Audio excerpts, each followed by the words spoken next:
Intolerance of alternative viewpoints is spreading to places that make me, a moderate and a liberal, most uncomfortable. Only last year, we saw an online petition to ban Donald Trump from entry to the UK. It garnered 500,000 signatures.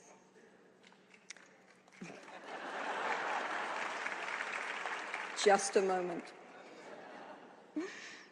Now, I find almost everything that Mr. Trump says objectionable. I consider him offensive and bigoted, but he has my full support to come to my country and be offensive and bigoted there.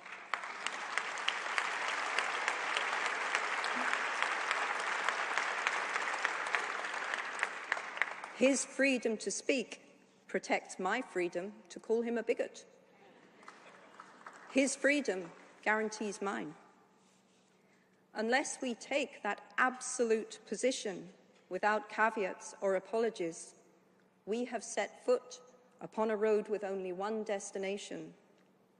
If my offended feelings can justify a travel ban on Donald Trump, I have no moral grounds on which to argue that those offended by feminism, or the fight for transgender rights, or universal suffrage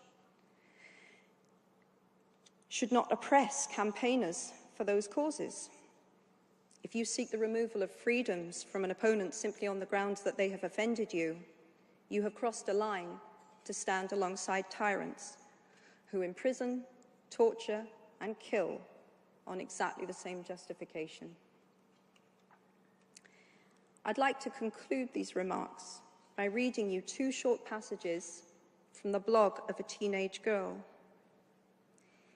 In 2009, Talal Malouchi became one of the youngest prisoners of conscience in the world when she was taken from her home by Syrian security forces. She was 18 years old. Her friends and family had to wait 11 months to find that she had been charged with giving aid to a foreign country. Her parents have been permitted to see her only once. There are fears she may have been tortured. This is some of the material that was considered so dangerous and inflammatory that she remains incarcerated.